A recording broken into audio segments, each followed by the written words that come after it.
So, Caspian Sea aircraft carrier. Now, this is one of those alternate histories you get, and you think, what the frigate's going to go on here? Because this is both massive, but actually possible. It is massive, but it is actually possible.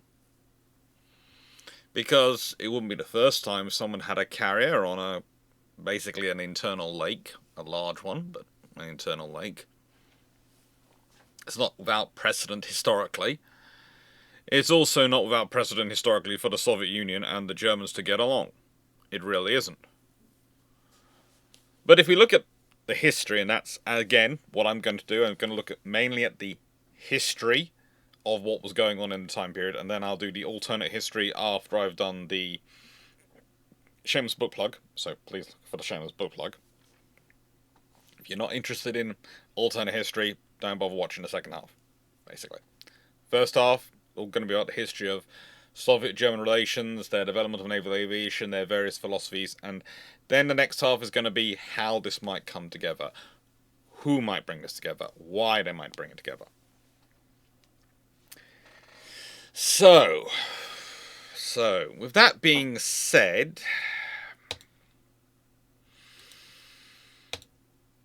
the German-Soviet relations are an interesting feast. They really are. You see, they're mainly trying to work initially through a Turkish former defense minister, sort of. I'm going to go with sort of here because it's always easy to go with sort of because the Turkish ministers do not necessarily perfectly align with the things. They often find ways of meddling into various systems and the Ottoman system, and he was Ottoman, more than Turkish, I would say. Enver Pasha. And he was dispatched by General Hans von Seeckt, who, well, first dispatched him in 1919, but his plane went down in Lithuania and he ended up having to be bussed out by a junior German officer. But he managed to get there in 1920, and he starts off the agreements and the negotiations between primarily the German military and the Soviet Union. Now, you have to note that there are levels of German politicians who do know what the military's up to. There are some who know what the military's up to.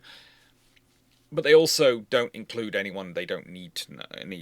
Now, this question was about 1920s, and, well, honestly, the initial part of the negotiations is about generally trying to move factories, trying to move engineering experience, technical know-how, knowledge that was forbidden by treaty from Germany to the Soviet Union, so it could carry on unimpeded and hopefully still make money. This didn't work out. This didn't work out so badly that, well, basically some of the businessmen involved decided to leak it to the Reichstag so they could get out of it because they were losing money. That led to a very interesting 1926 nadir, in some regards, of scandal breaking out. And you should note, by the way, that the earliest negotiations of Germany and Soviet Union dividing Poland between them dates to those 1919-1920 conversations. Leon Trotsky was involved for the Red Army. And their view was it could be a bridge between them and Germany, or it could be a barrier. But neither of them really wanted Poland to live. Yeah. I know. It's always put as a Nazi thing. It's not. It was a German thing. It predates the Nazi Party existing. It is arguably a legacy of World War I thing, and the way the politicians and the military came out of World War I and how they viewed things. This is one of those things where it's terrible to say, but there's almost an argument you could make that keeping the war going for a few months more And the British Army, and probably the American Army, and eventually the French Army, once it rebuilt itself, advancing deep into Germany, maybe even reaching Berlin, was almost necessary to make the point that they'd actually lost the war, because so many in Germany in this period seemed to cling to believe they hadn't lost the war. They'd been stabbed in the back, and they change who stabbed them in the back daily. And that therefore they shouldn't have lost this territory. They shouldn't have lost this. The Polish didn't deserve independence. They didn't deserve their own territory. They didn't, all these things. And it comes up so often, and which was such vigor, such strength, that you honestly sit there and go, did what they need to do was actually send troops into you? Did you actually need to lose battles inside Germany, on German soil itself, to make the point? Because if that was what was necessary, would that have stopped World War II? And that's the argument which a few people have put in terms of war analysis and when is a good point to end a war. And it can seem so sensible to say, well, end it as soon as possible because it saves lives. And that is a position which I would normally find myself subscribing to. But there are good arguments sometimes to be made that you actually need to do that as soon as possible needs to be after one side, the side which is started the war, if they, so they will actually believe they lost it, has suffered a major loss. They need to first have a major loss so they understand they've lost this war. Or at least that they cannot win this war.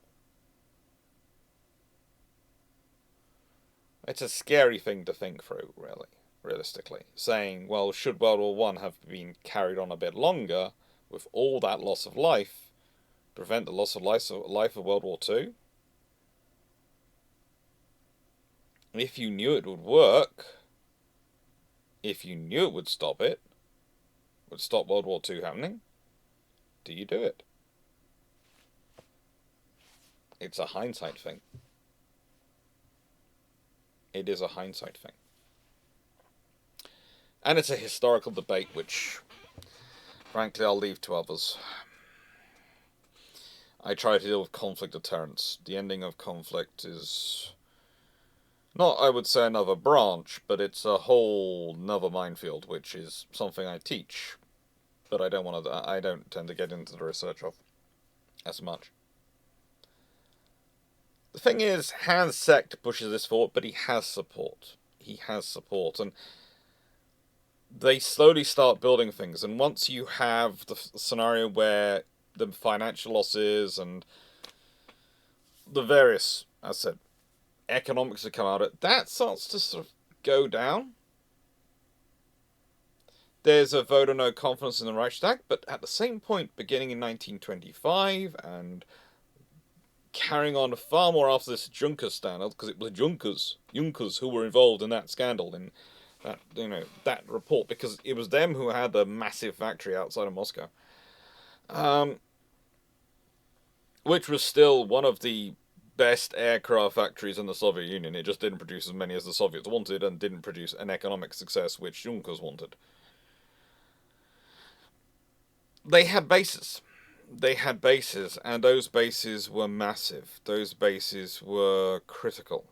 And in a nice way, I have the signing of the Treaty of Rapallo. I have the people here. This is part of the politicians being involved in this, because they're all sort of public treaties. So that takes place in 1922. Are all things which there is public cover going on for this. And these bases, they have German Soviet officers living, working together, training, teaching side by side. They have engineers, scientists working on new stuff, reverse engineering, any kind of British, French, or American tech, or Japanese tech they could get hold of. These bases are devoted to things like chemical weapon production, another to aviation training, another to armor warfare doctrine. And they help modernize their forces. They help keep them viable. And that's the thing. The aviation training one is really important. The aviation one is really important because that's Lipetsk. And that's roughly 500 kilometers to the southeast of Moscow. Roughly. And that starts in 1924, but by 1927 they have roughly 1,000 German engineers, mechanics, pilots, observers working there. Roughly 1,000. So this means there are options. There are options. And the thing is, well, there's people around. There's lots of discussions going on. And the reality is, those scenarios are kept very strictly between the air forces. But the Germans and the Soviets have both looked at naval aviation earlier than this. And if their naval aviation sections have been involved, if the German naval aviation section still pretty much existed after the Treaty of Versailles, well, things could have got interesting. Things could have got interesting. And that's where we get into what was Soviet naval aviation doctrine in the 1920s. It was maximalization. Officially, it's formed in 1918 for the Russian Civil War. The Soviet Naval Aviation Section. We'll call them the Soviet Naval Aviation Air Force, Soviet Naval Air Force, and Air Forces, and various other things. They used aircraft like the Muklevich here, the M11 and M12, which look so similar that, frankly, if you can tell them apart from some of the grainy photos that exist, you have far better eyesight than I will ever have. They are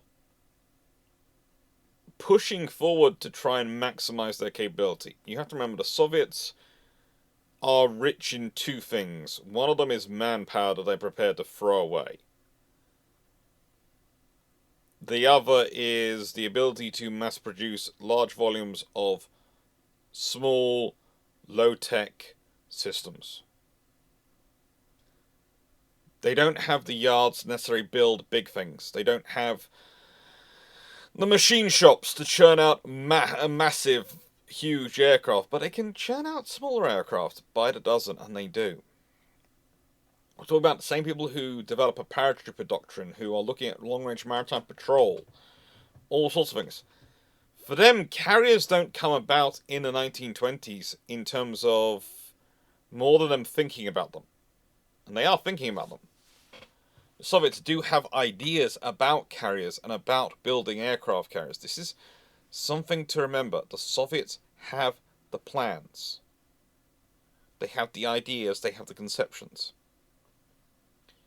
In some ways, they're restricted by what they can build, but also by what they think is possible to build. And most importantly, by what Stalin wants when he comes to power. What Lenin wants prior to that. There are some interesting options, though, here. Soviet naval aviation is very much about force maximization. About generating the maximum bang for your buck to cover the distances they need to cover. Because we're also talking about a period when they're starting to consider a Northern Fleet squadron. They are starting to try and look at the Pacific again. And whilst the Baltic and the Black Sea, you really cannot justify much of a carrier for Baltic or Black Sea operations. It's really difficult to justify a carrier for Baltic and Black Sea operations. If you're pushing into the Black Sea from outside, then a carrier could possibly be justified, but if you've got an ally with enough air bases nearby, then frankly, the aircraft isn't necessary. The aircraft carrier is just something you're going to have to work within your task group and protect, and you don't need it in the end for the value it's going to provide. The Baltic is rather similar. Taking an aircraft carrier into there, it's limited space to maneuver. It's going to affect the flexibility of your operations. And you've got sufficient land-based air support that, frankly, battleships, especially in the 20s and 30s, are probably a more sensible investment than aircraft carriers for them. However, for your Northern Fleet and for your Pacific Fleet, things are very different. They have to cover huge areas, they have large abilities to maneuver, and in both of those areas, you're looking at an infrastructure limitations in terms of what you can support. So having something which is a mobile infrastructure system like an aircraft carrier exists to support aviation, can be quite a major advantage. It can really be a major advantage.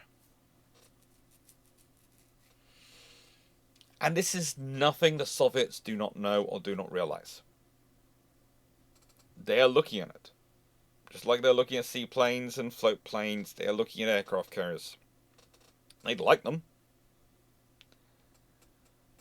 But one of the things that you have in the Soviet system is you have an absolute dread of failing.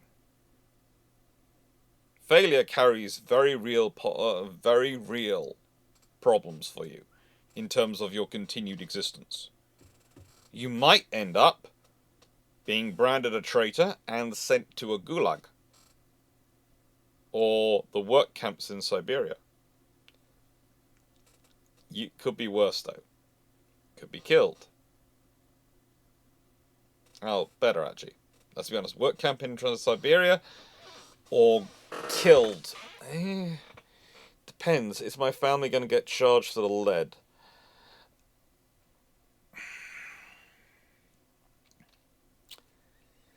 The thing is, that means that you don't want to take the jumps unless you have something positive to point to. Something that proves your concept. Otherwise, every move you make is going to be very much an evolutionary step, not a revolutionary step. And yes, that evolutionary step could be building upon generations of very small leaps by scientific experimental craft or testing, but it's still going to be evolutionary, not revolutionary. You're not going to suddenly jump into an aircraft carrier when you haven't got anything to show for it, to justify it. Other than what the British and the Americans and the Japanese are doing. Let's be honest.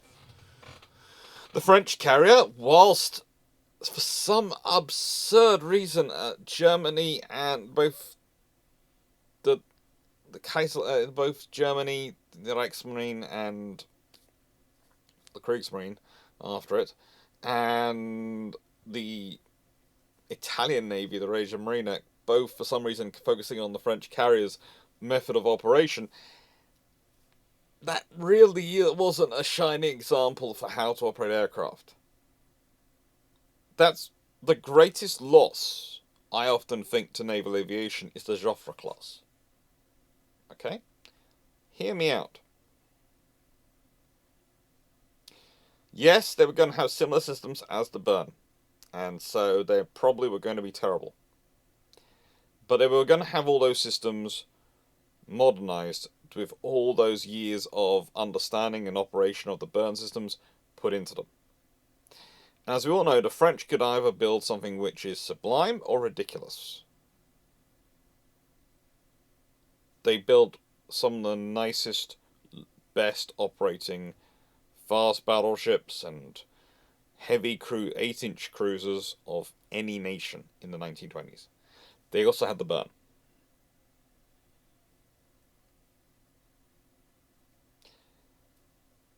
By that thinking, the Joffres, if they really are building on all the lessons of the Berns and making something work out of it, could have been something very interesting and very capable.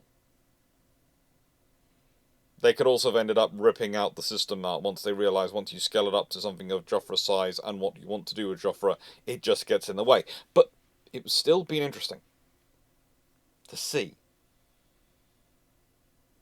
Because unlike testing of communism, whenever you seem to criticise it, people come and go, well, they've never actually truly implemented real communism. They have tried many times.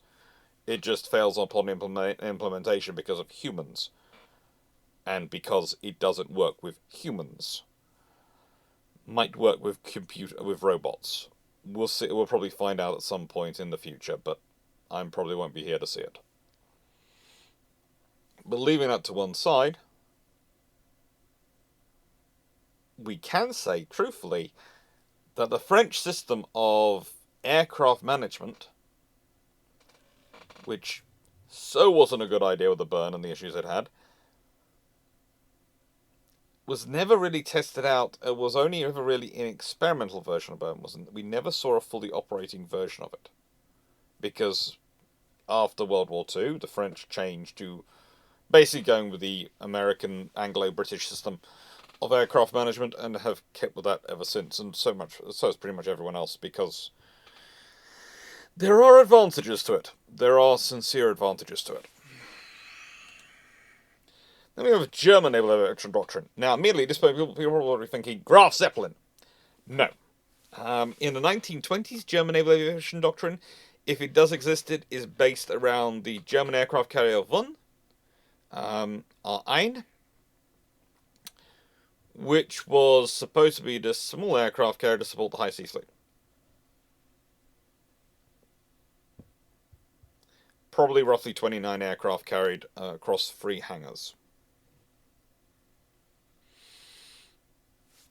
That's it. I've talked about it before. The Graf Zeppelin is what you get at the end of the 1930s. But what you got in the 1920s is stuff which is basically that. Because they have no section pushing it forward, so that's what's on the shelf. Now, German naval aviation doctrine was about providing a scout carrier. And also providing something for air defense. They weren't really looking into the strike capabilities of aircraft at that point for a carrier, but I wouldn't be surprised if that would come about. So there are options here. What is it conceived as? Well, something which you can do 21 knots. For 1915, that's not bad. It's not fast enough, but it's not bad for 1915. They're looking for something which is going to be fairly flexible and going to be fairly capable. Not necessarily massive. To assist their fleet in operations, for scouting, for defense, possibly for attack. And that's all possible. That's all still possible. I would say with it, though, there are issues. German doctrine hasn't moved onwards, but also the German Navy has an issue that they don't really have the ships for it at this point. They're not technically allowed aircraft carriers. But I could see them thinking about these aircraft, and from what my reading of the minimal discussion they seem to have of them in the 1920s is, they're looking about them as partners of the Panzerschief. And the Panzerschief would have an aircraft carrier with it. As part of their raiding doctrine, as part of their sea denial doctrine in some regards. And that actually works out quite well, because if you remove the aviation quotient for, the aviation requirement from the Panzerschief, you do save weight and space and fuel, and you can do other things with that space. And with such a reconnaissance aircraft, a reconnaissance aircraft operating from a carrier, they're going to be far more flexible in terms of operation than aircraft you're launching and recovering from a surface ship. Because you don't have to pause the ship. And as we always discussed with surface raiders, speed is life. Their ability to move is their life. The moment they're damaged, the moment they're impeded in any way, that's when they start dying. So if you can avoid pausing, if you can avoid slowing down, if you can avoid getting into a position where you could get caught, that's advantageous. That is useful. And that's really where a carrier comes in. Now, the thing is, both these sets of doctrines have their own proponents. In the German case, it's limited. So there isn't really someone I can go and pick on here. I would say myself that Raider, being Raider, probably would support it. But Raider is not in power at the time we're talking about. It is Hans Zenker. And Zenker is... how do I put this?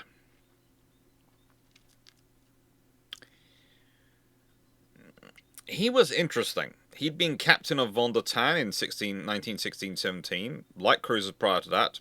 He'd seen action at the Battle of Jutland. He joined the Admiralty staff in 1917. And he is the person who pushes for the start and effort to construct the Deutschlands and light cruisers and torpedo boats. He likes fast forces, he likes long-range forces, he wants to maximize things. And he's in charge 1924 to 1928. Then it's Raeder who succeeds him. So he's in charge 1924 to 28. So it's, would he, if given the opportunity, if there was enough pushing, support this effort? Well, he didn't historically, but there again, there wasn't the option given to him, was it? He didn't have the option historically. Because there wasn't enough interest on either side. Or rather, there weren't enough people on the German side into how to put it, linking with those on the Soviet side who were interested to actually provide the mutual growth of interest necessary to support such an effort.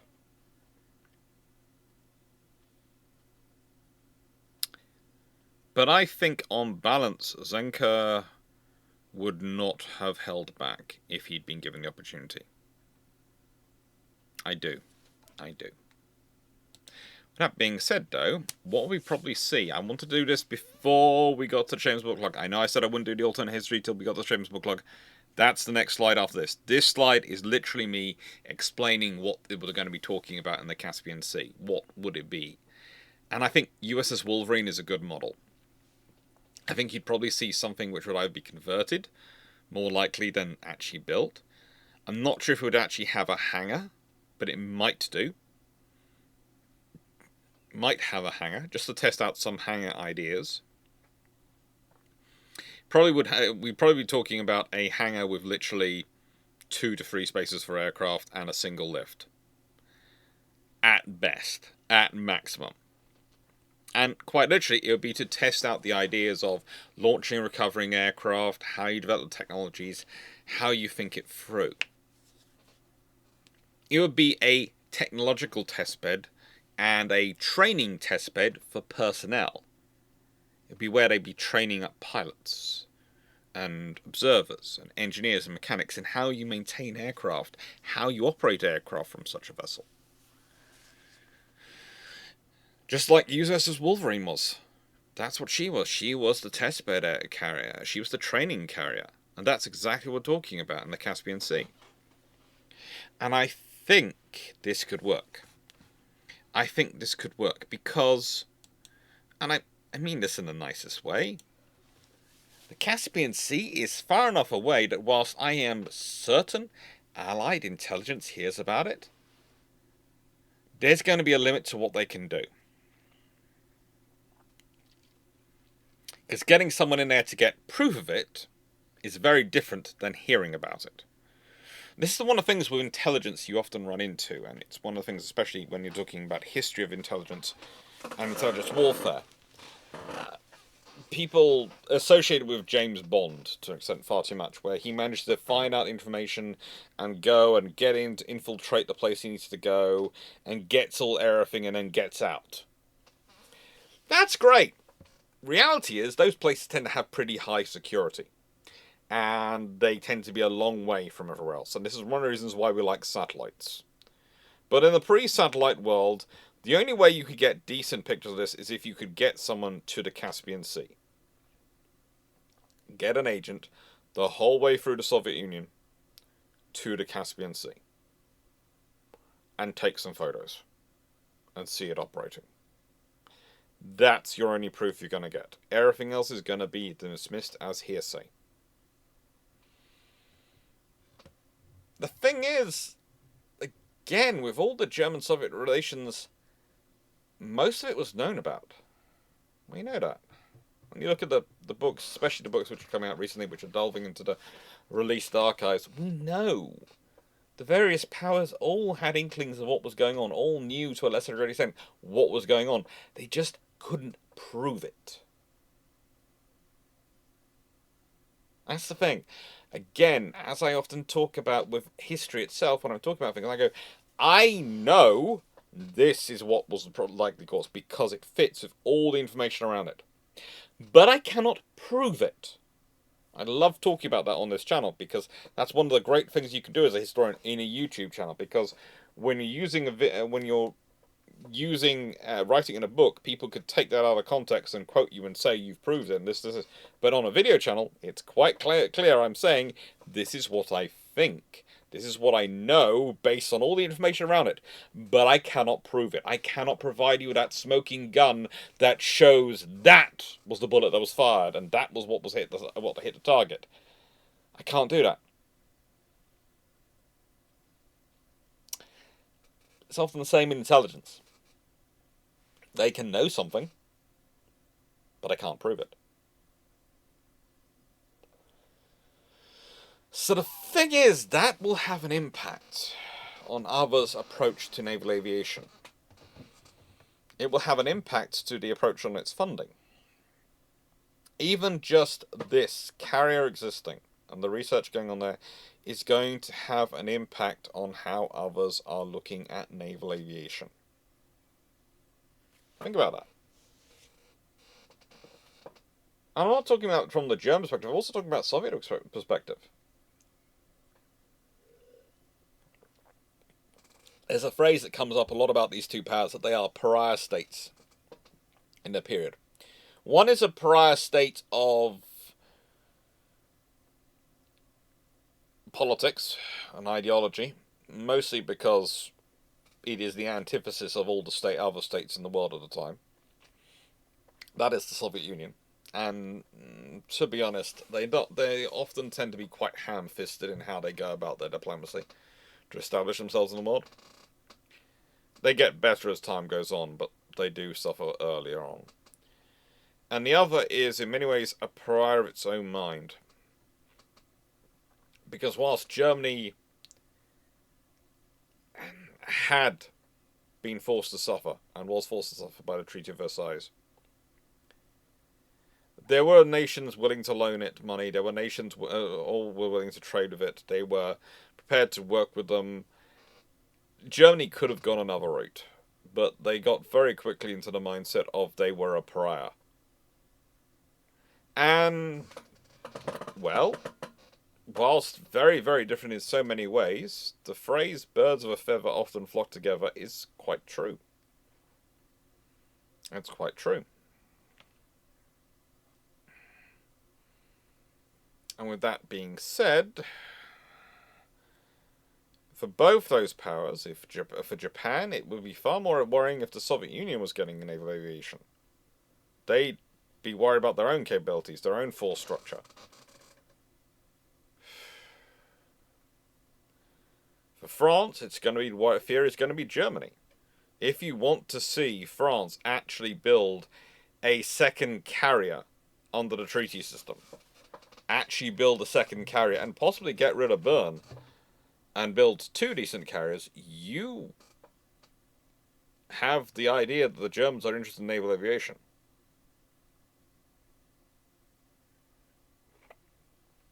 There's also Italy to think about, again, in this scenario. Because every one of these will have a knock-on consequence. Every one of them will have a knock-on consequence. The actual impression of being interested in naval aviation could have enough of an impact to get the French moving, but that'll then affect others. But the thing is, and the real point I'd like to say is, having just a carrier in the Caspian Sea is not going to be where it's going to stop. Having just a training centre for pilots, for observers, for mechanics, is not going to be where it stops, because it wasn't where it stopped historically. It's not going to be where it stops this time. On the land base or on this carrier. It just can't be. That being said, though, shameless book plug time. Shameless book plug time! So, What do I say with Shameless Book Club? Well, I say thank you to all of you for supporting the channel, helping it grow. I also say apologies, this one video is going to be late today. It's going to be late because I decided to re-record it, because the original version had a lot of flashing in it, because it turns out that light bulb was going. And when I was looking through it and going, hang on, upload, it suddenly developed flashing. It wasn't flashing on when I was playing it on through the system. Well, it turns out the flashing came through from that light bulb whenever you turn from WMV, which is what I record in, to the system which the file which I upload in, the MPEG. And yeah, it's fun. So that bulb's gone. New bulbs are on the way. But then also today I had other fun. You might notice there's no poodle here. That's because the poodle is off getting himself groomed. He's off in his spa day. There's me who cuts my own hair. And there's the poodle who goes off every 8 weeks for an 80 quid coiffure. Oh... There is something wrong going on here. I'm not sure what it is, but there is something wrong. But anyway, he's off for his spa day. So yeah, sorting all that out and everything else. But yeah, so this has been delayed. I do apologise. Hopefully it goes up in time to be up on the Wednesday. If not, I'll put it set in for the Friday, and the key aircraft video, which was going to be out on Friday, will come out the following Friday, and I'll just sort those things all out. Life is fun. Life is fun. Thank you very much for watching, and thank you very much for supporting the channel.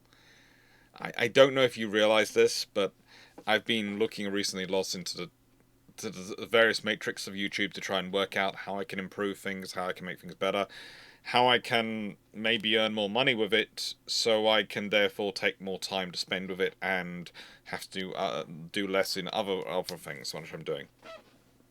And I'm working through it all. And it's when I realised that Prime viewers and people who watch the ads, really kind of helpful. Prime viewers, really helpful. You know, there is differential figure in the figures of what comes through, but don't ever worry if you're a Prime viewer and you're not seeing the ads. We still get we still get looked after by you, and so thank you. Super chats, super thanks. When I was looking through the last 12 months, and memberships make up about 85% of my YouTube income. So super chats, super thanks, memberships, about 85% of the income. And yeah, thank you. There's not really words which can describe that, but thank you for making this possible. Thank you for making this all possible. It's all down to you. And as I move towards the 5th year anniversary of the channel, this coming Sunday, I am looking forward to it. I'm looking forward to the 5th year anniversary, and I'm looking forward to what the next 5 years are going to be like. As I've been said, I've got roughly a 15-year plan for the channel worked out in terms of topics. And we'll see where we are we'll see where we are in 10 years time, in 5 years time, and 5 years after that, what's happening. But it is always fun to think about the fact that it's 5 years in, I'm 38, and I've got it planned up until I'm 48, and then we'll see what happens then. What kind of state I'm in, how decrepit I am by that point. We'll see. But it's all thanks to you that I'm able to do this. So thank you. Thank you for your kindness. Thank you for your support, and thank you for everything you do for the channel. And we'll say also, thank you for all the Patreon questions which come in. I'm not sure if people realise that these topics are often Patreon topics. They are suggested by patrons. And they're what they put forward they would like me to look at. And that's open to all patrons. All patrons can suggest topics. All patrons can then vote on which one to go through. There's currently a vote live as we speak when this video comes out. Then there'll be suggestions in. There'll be June, July collected for this year in April this year. And hopefully voted on. And then, so we'll move from, so I can get enough of a head start that I can get September, October's, and November's hopefully done before, hopefully, we go away to Japan. Details of that to come out soon. It's going to be a packed year, but it's going to be a good one. I say that in March. Now, as is often the case for me, there is another reason why I think 1926, 1927 is 1927 especially onwards is far more likely to get a naval aircraft carrier built for the Caspian Sea. If we consider the officers, Edward Pansansky, 21 to 24, and Vyacheslav Ivanovich, they're both good officers. They're both perfectly nice gentlemen. But they have limitations. And they're not really that iron-minded. And they are not necessarily going to push it more than they do. And both of them actually run into trouble in various ways for the politics of the Soviet Union was never very good for naval commanders. But Romuald Muklevich, who was December, June, the dates around them, I can take you to websites which will literally give you 3 different dates for their appointments. So please note that the dates are approximate. The dates of their appointments are approximate. I can point you to, I have got 1, 2, 3, 4,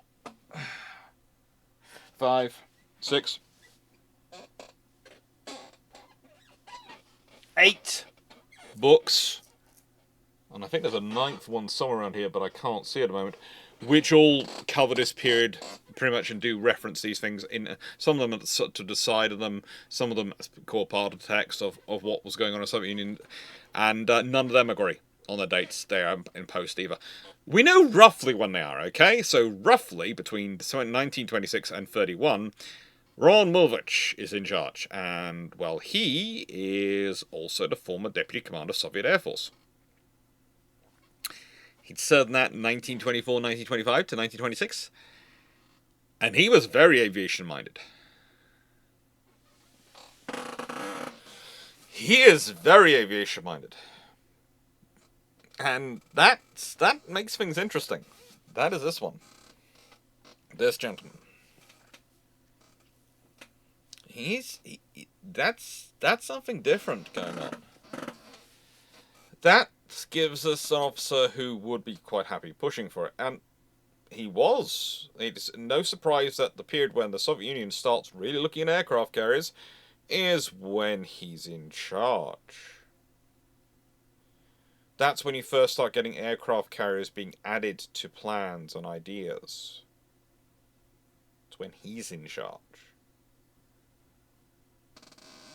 Not sure what his relationship with Stalin was like on this front, but he is there. He's also the one who's starting to push for the plans and ideas which will go into the second 5-year plan. And then Vladimir Mitrovinovich Orlov will, of course, implement the second 5-year plan. No picture available of him. I can't find a decent one.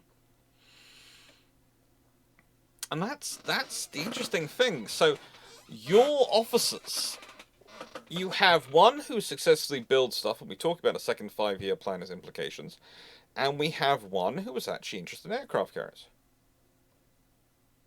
And it only needs the Germans to express the interest.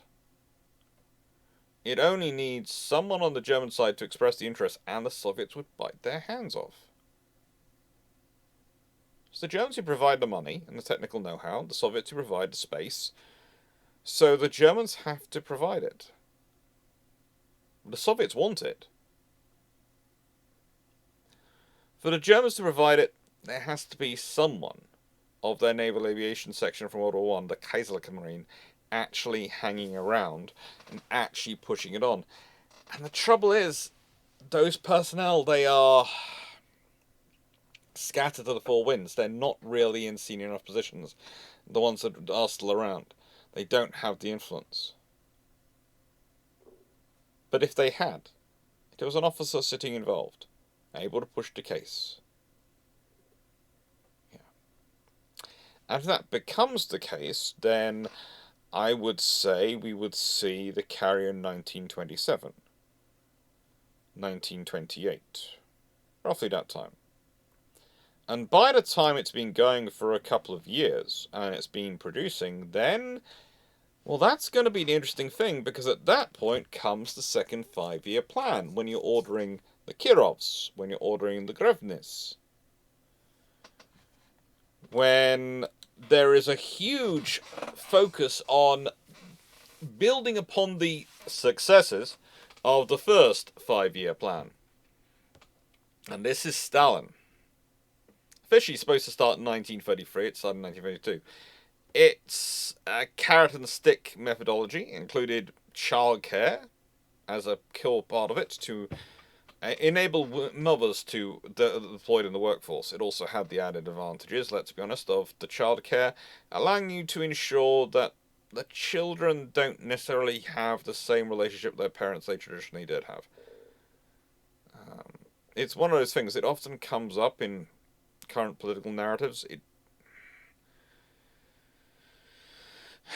and therefore it gets treated weirdly, but actually it was actually part of the Soviet doctrine. This is the thing. The Soviet doctrine was very much to, kind of like for the Nazi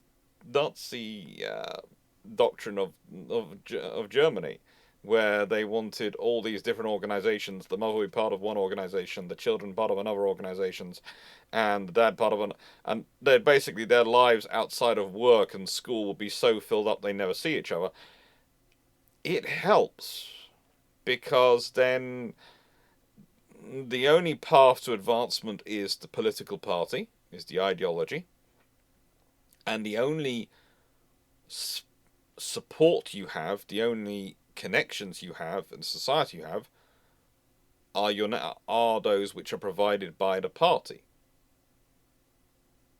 You don't have any other connections. It's how one-party states tend to rule.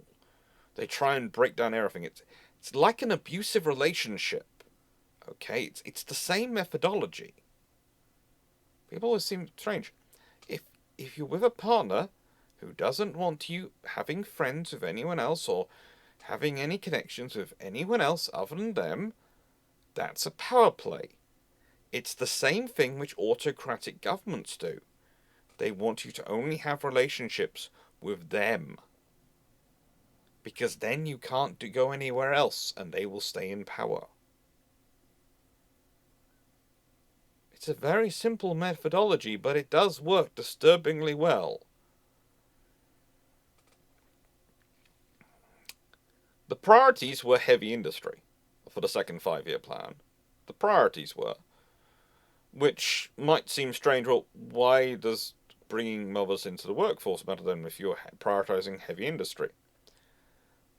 But the thing is, if you can move women into the workforce, as their theory was, into lighter roles, but also into other technical roles if they had the capability, then you can free up men for the heavier roles. And that's their policy. It's very simple. It's about maximizing the utility of their human resources. Now, heavy industry is, said, top priority, but to facilitate that, you also need communications. Railways need to be faster, more reliable. They need to help your infrastructure. And military-wise, they are building the foundation for the third 5-year plan, which was going to be the next phase, which was going to be the expansion.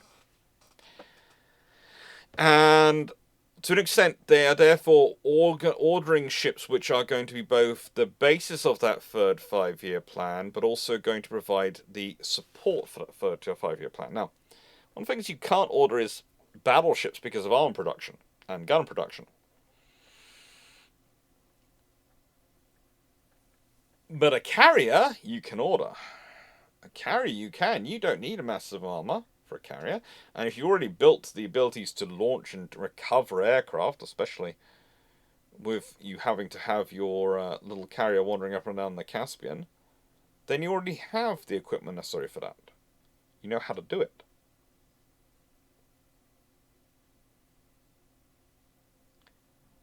Now, it managed to, one of the second 5-year plan, the ultimate thing is it generates things. It does generate capability.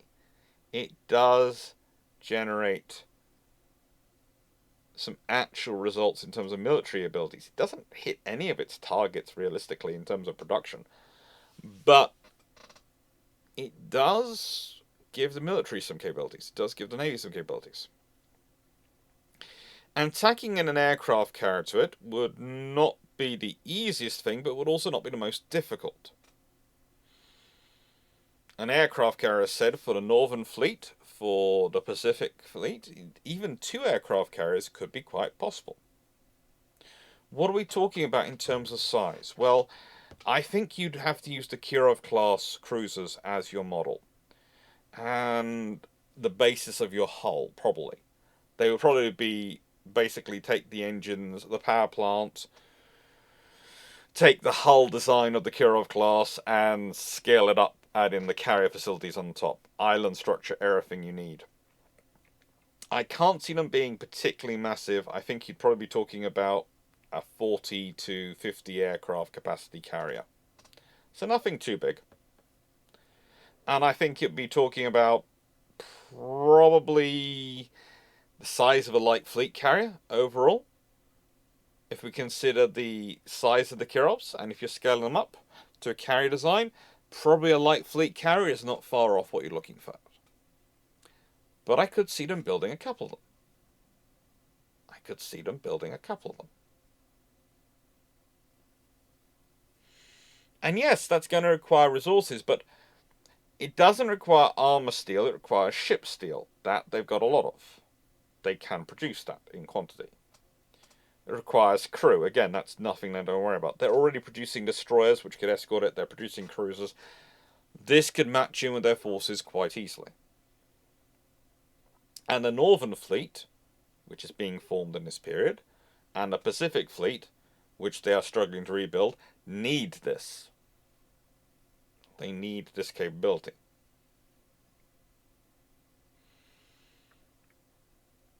When we consider the Soviet Union's approach to aviation,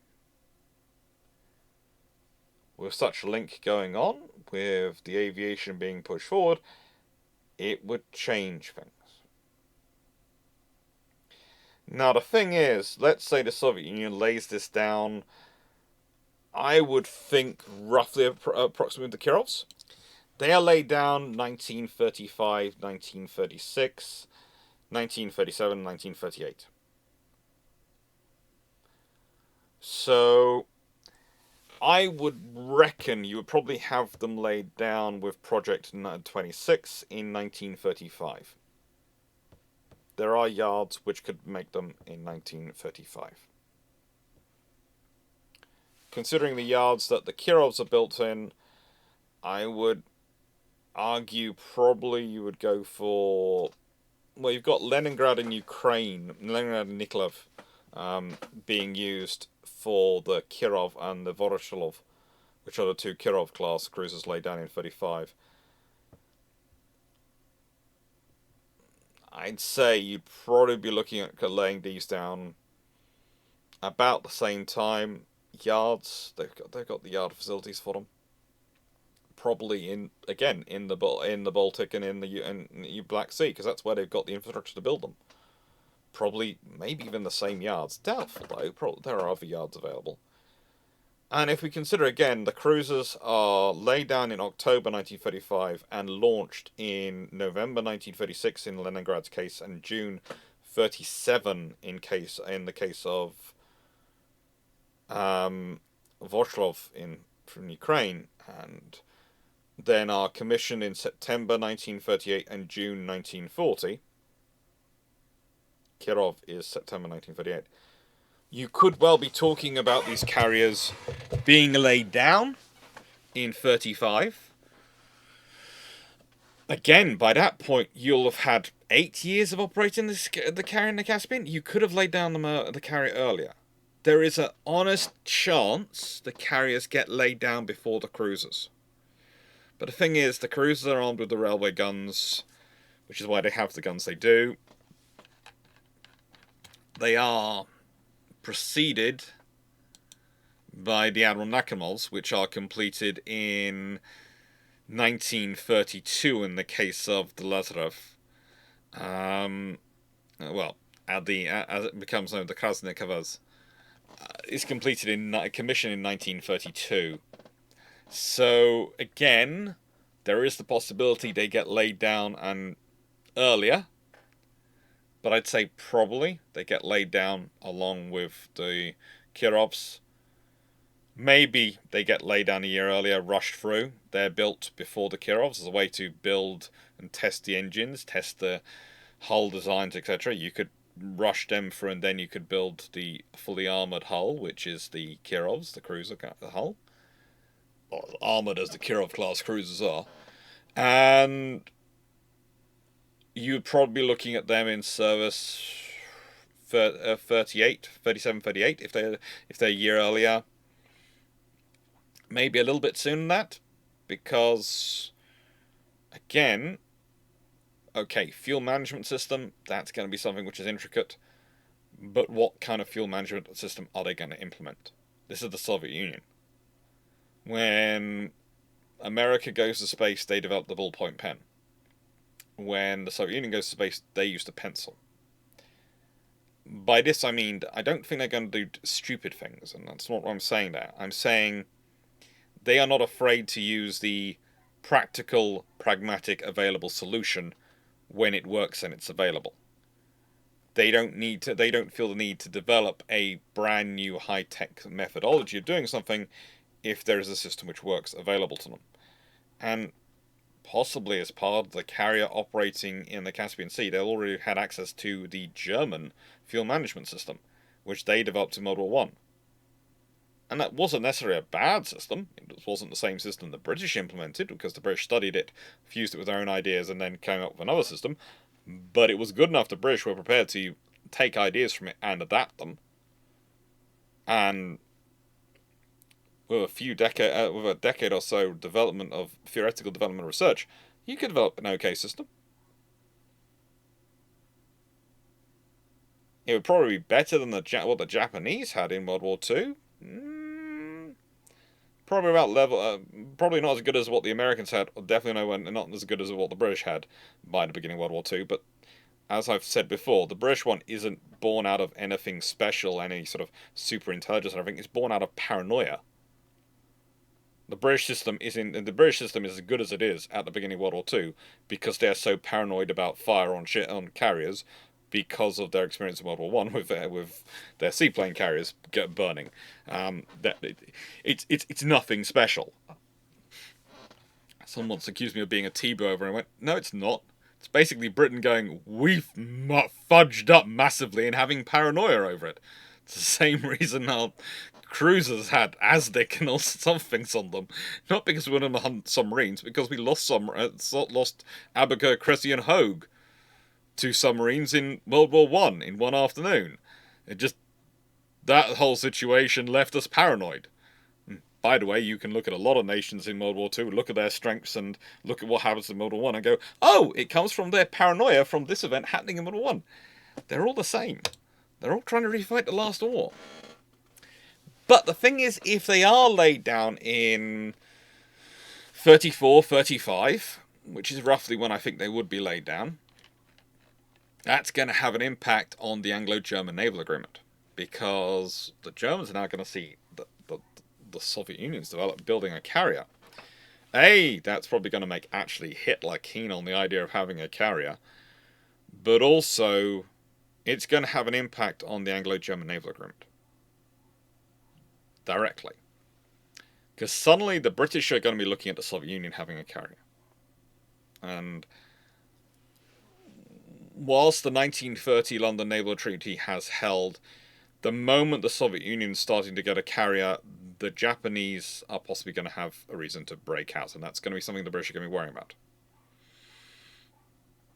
This means the Second London Naval Treaty is going to become even less likely. But the thing is, the Anglo-German Naval Agreement, their ratios they're allowed to the British, and defining them, which Chatfield loves so much. If this comes in, which it probably is going to still, because of the method of the British trying to get the Germans into the, the structures of the world, and try and exercise a modicum of control and influence over them that way to try and prevent things getting to the point of war. It's going to contain a carrier element, and now the carrier element is going to be a part of it. And with the Germans having done the investigations and having their own information knowledge, they're going to be pushing more onto that carrier scenario. And again, they have similar advantages. Building an aircraft carrier, yes, it requires a fine understanding of naval architecture. Yes, it is not an easy thing. But in terms of infrastructure, it is not the same technological problem as building a nuclear submarine or building a battleship.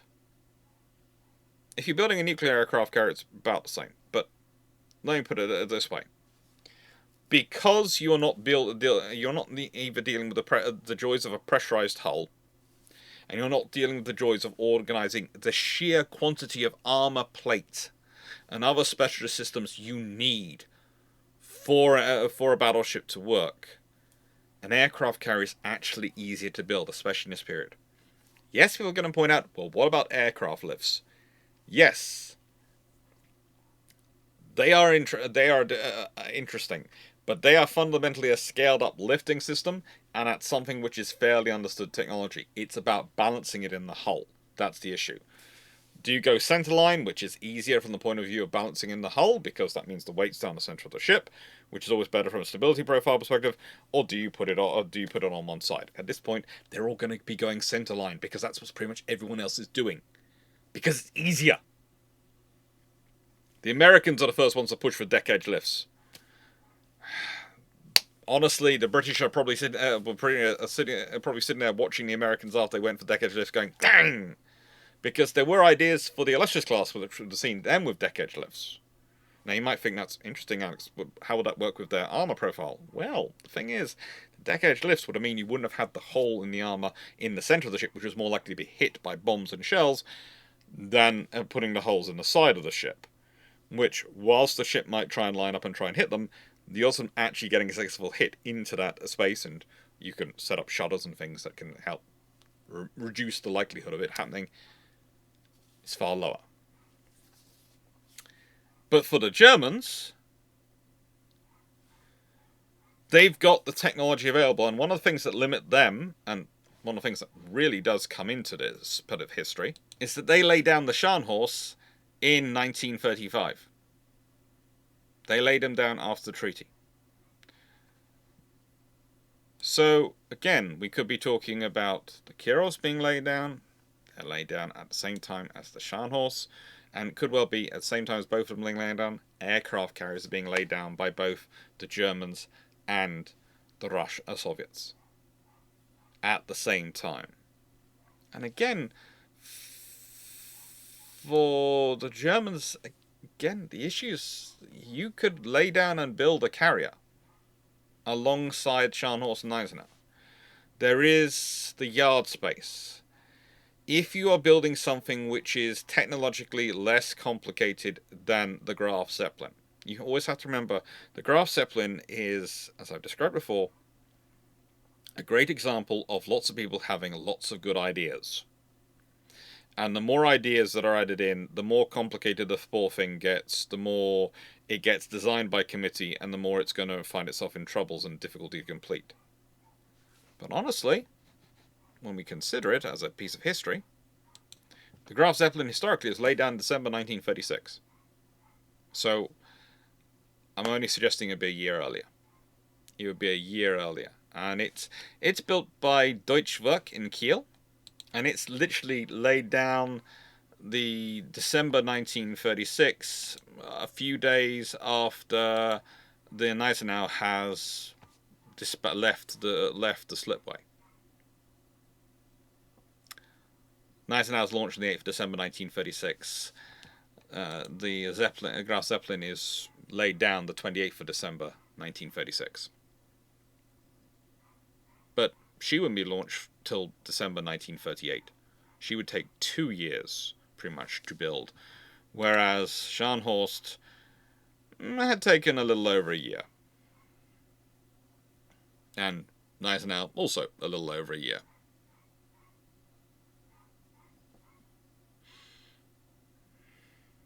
They're good ships. So what does this carrier heavy force mean for the Second London Naval Treaty? What does it mean for the rest of the world? Well, this is where I'm going to finish this alternate history, because you can't really go much further than this point. At this point, we're saying that both the Soviet Union and Germany could have carriers in process, either in service, potentially, by the point of 1937, or soon coming into service, certainly launched. That changes a large chunk of history, because Japan, now when they're withdrawing from the treaty, will use the pretext of the Soviet carrier construction. They'll go, well, we want a far larger carrier force because of our fear of the Soviet Union. And the Americans will probably go, no. And they'll use that as justification. Now, the thing is, with that as their justification for withdrawing from the treaty, suddenly they have advantages. Suddenly they have a reason for it, that people who are sympathetic to their cause, who wish their nation not to worry about what they're doing, can harp on about, can focus on. And they will do. They will do. If you're hearing woofing going on in the background from a corgi, I think a poodle is home. I'm going to go say hello. The suitably coiffured poodle has returned. Poodle? Poodle, we're going to show everyone what you look like? No. Poodles. What can I say? So, this is the point where we really do get, though, into some alternate history, because, to my mind, most of what we've seen is an acceleration of the already existing Soviet plans. The Soviets were planning carriers, they just hadn't started them. They were working on the battleships first. Well, in this scenario, they've had the experience, they've got the precedent, they've got the information. They start earlier. They're part of the second 5-year plan rather than the third and fourth. And with the Germans, again, it would be pushing it earlier. It would probably be going for something which was a fundamentally more simple design, an evolution of all their learning and all their ideas. Yes, it might retain some of the similarities and some of the catapult systems which were looked at, but I think very quickly they're going to focus in on reconnaissance and its ability to provide their raiders with capabilities. So they're going to be looking at Atlantic operations. They're going to be looking at the stuff they were historically, the idea of fighting the French, etc., of raiding forces. And that's going to affect their carrier design. The poor thing about the Graf Zeppelin, the thing that really holds it up more than anything, is because it's being built as they are transitioning their idea of what they want to fight, of who they want to fight, of how they want to fight. From a raiding doctrine to a more confrontational force structure. That's, Plan Z, etc. Well, they would have a firmer design to implement before they even began. They'd have a firmer design that was ready to go. And they'd have probably already far more integrated into doctrine than it was historically. Now, this to me means that the French are also going to accelerate what they want from an aircraft carrier. They're going to want something other than different than burn. It's going to make it very interesting when it comes to Britain's procurement, and I honestly think the Second London Naval Treaty might break down even more than it did historically. I think you have more than just France, more than just Japan and Italy withdrawing. I think you might have France as well. I think you could well have France, especially with their feelings after the Anglo-German naval agreement. I think you could have the French withdraw, and at that point, there's no point in a treaty which is just Britain and America. There is no point in Britain and America limiting themselves. And if you have the Germans building an aircraft carrier, the Soviets building an aircraft carrier, honestly, I could see the Italians also, and the French responding by building an aircraft carrier. I can see the Italians responding by building an aircraft carrier. Literally because Mussolini is obsessed with not being left out. He wants to be a member of every club. That man doesn't want there to be a single dining table he does not have access to. We can appreciate everyone's ambitions, no matter how weird, but that man certainly doesn't want to be out of any club. So, yeah, I could see there being a far larger construction of aircraft carriers going on, and that's going to change than there was historic. That's going to change things dramatically. So I will leave this up to you. I will leave what you think happens next up to you. That's today's question. What you think happens next. But the scenario is very simple to me. If you have enough of the Kaiserliche Marine's very good naval aviators retain within the Reichsmarine and put in the case so that they then work with those Soviet naval aviation specialists, and especially Romuald Muklevich. But they will then be building something, a carrier for the Caspian, which will be something like Wolverine, which will serve as a test bed. That'll grow their forces, and yeah, I can see under Orlov, Vladimir Milošević Orlov, there being some construction going on. As said, for me, the Russian carriers will be ultimately something like the light fleet carriers, in probably the size and scope. I wouldn't be surprised if the German ones, they go for something slightly bigger. They try to go for something slightly bigger straight out of the gate. But the thing is, if the Soviets are sensible, and they, broadly speaking, the Soviet design at this point is kind of sensible, it will be a scaled up Kirov hull. That will be the hull they'll be using as the basis for their carrier design. Whereas for the Germans, it probably will be a completely designed carrier hull. But yes, I'll be interested to see what you all say and what you all think.